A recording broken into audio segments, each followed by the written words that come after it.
Anthony Edwards scored 18 of his 33 points in the third quarter and had 9 rebounds to carry the Minnesota Timberwolves in a tone-setting 120-95 victory over the Phoenix Suns. To start the first round of the NBA playoffs on Saturday, Karl Anthony Towns added 19 points, Nickeil Alexander-Walker scored 18 points on 7 for 12 shooting, and Rudy Gobert locked down the lane with 14 points, 16 rebounds and constant shot-altering defense to lead the Wolves to their first Game 1 home win in the playoffs in 20 years. The 6th-seeded Suns won all 3 regular season matchups, in which the 3rd-seeded Wolves trailed by double digits for the entirety of the second halves. Kevin Durant scored 31 points on 11 for 17 shooting to lead the Suns, whose disadvantages in depth and size were exploited. Devin Booker had 18 points on 5 for 16 shooting and Bradley Beal added 15 points, but the Suns were out-rebounded 52-28 and outscored 52-34 in the paint by the Wolves. Edwards led a 19-4 run to close the third quarter, stretching his arms wide to connect with the crowd after a couple of his biggest shots down that stretch. Durant, the 14-time All-Star with 2 championship rings who arrived in the desert a little over a year ago in the first move in the major overhaul of the roster, was in prime playoff form. Be it a fadeaway, a turnaround or a spot-up, the Wolves and their NBA best defense had no answer when the 6'10" Durant climbed into the air with his smooth jump shot. But Booker, the anchor of the Big Three with Durant and Beal, who's the only player left from the 2021 team that reached the NBA Finals, had nothing to match. He couldn't get layups to fall, let alone jumpers.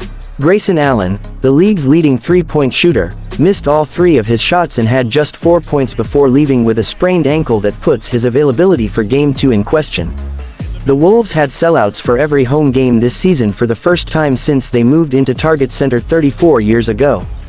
Their fans, as antsy for a postseason run as any in American pro sports, brought finals-level energy to the first round that the Wolves have not escaped since their only advancement 20 years ago. The big money players gave the Wolves what they needed, but one of their edges in this series ought to be a bench that backed it up with a 41-18 scoring advantage on the Suns' reserves.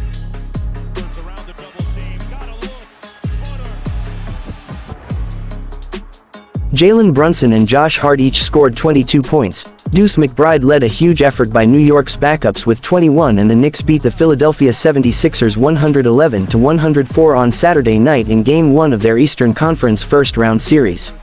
McBride outscored the 76ers by himself with 13 points in the second quarter, when Joel Embiid had to leave after appearing to re-injure his surgically repaired left knee on a dunk.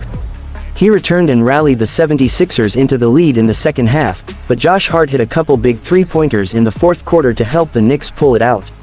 Hart also had 13 rebounds for the Knicks, who had lost Game 1 the last 3 times they opened a series at home. They host Game 2 on Monday. Embiid finished with 29 points, 8 rebounds and 6 assists. Tyrese Maxey led the 76ers with 33 points. Bojan Bogdanovic came off the bench for 13 points, and Mitchell Robinson, the Knicks' former starter at center who has been a reserve since returning from ankle surgery, had 8 points and 12 rebounds while playing 30 minutes and leading the effort against Embiid. Embiid was limited to 39 games this season and missed nearly 2 months after having left meniscus surgery February 6. He still appears to be limited, certainly not the dominant player who scored a franchise record 70 points just before his injury, but helped the 76ers past Miami in a play-in game to earn the number 7 seed. The 76ers listed Embiid as questionable to play, and coach Nick Nurse said before the game his big man would go through his warm-ups before the team determined if he would play.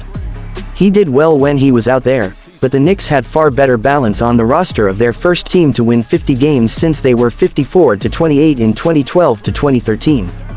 Brunson has been the biggest reason for that, a first-time All-Star who was 4th in the league in scoring. He shot only 8 for 26, with MVP chants by the crowd during a raucous pregame at Madison Square Garden being replaced by the sound of "Deuce." In the second quarter, as the former second-round pick whose real first name is Miles helped the Knicks outscore the 76ers 33-12. Embiid went down with 2:49 remaining after his dunk cut it to 49-46. The Knicks scored the final 9 points of the quarter and led 58-46 at the break. But Embiid returned to start the second half and the 76ers quickly turned around the game. His three-pointer capped a 23-11 surge out of the locker room and tied it at 69, and Philadelphia eventually went ahead 78-72 after outscoring the Knicks 32-14 to open the third. Bogdanović, Robinson and McBride had the Knicks' first three baskets of the fourth to move them back into the lead, and Hart helped them hold on.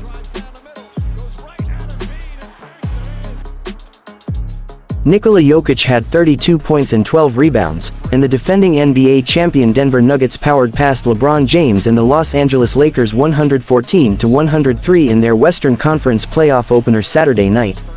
Two other Nuggets players posted double-double: Jamal Murray 22 points, 10 assists, and Anthony Gordon 12 points, 11 rebounds, and Michael Porter Jr. came close with 19 points and 8 boards. James had 27 points for LA and Anthony Davis had 32 points and 14 rebounds, but the Lakers lost to the Nuggets for the 9th consecutive time, and Denver handed James just his 4th loss in 17 first-round openers. Kentavious Caldwell-Pope, who scored all 12 of his points after halftime, made a trio of three-pointers in a 13-0 run the Nuggets used to seize control in the third quarter. The Nuggets entered these playoffs with bullseyes on their backs but supremely confident of their chances to repeat after tying a franchise record with 57 regular season wins, 4 more than last year. James should have shown up dressed like Vector because he played the perfect villain for the sold-out crowd that drowned out the Lakers' pregame introductions. James ended a terrific first half in which he scored 19 points with a 32-foot three-pointer to break a 57-all tie after the Lakers had blown a 12-point lead. Denver's 13-0 run in the third quarter threatened to make it a laugher as the Nuggets stretched their lead to 15 in the fourth quarter. But James made 2 free throws, Davis had a 3-point play, and Taurean Prince a basket to cut the Lakers' deficit to 96-88 with 7:17 remaining. The Nuggets are seeking to become the first team to successfully defend its NBA title since the Golden State Warriors did it 6 years ago. Denver swept the Lakers in last season's Western Conference Finals, the next to last step the Nuggets had to clear before claiming their first NBA title. The Lakers haven't beaten the Nuggets since Dec. 16, 2022. They'll try again Monday night in Game 2 at Ball Arena, where Denver is now 34-8 this season. James lost for just the 18th time in 80 first-round games. He lost a playoff opener for 3rd time in his 6 seasons with the Lakers, and 4th overall. His team also lost series openers in Round 1 in 2018, Indiana over Cleveland, 2020 Portland over the Lakers, and 2021 Phoenix over the Lakers.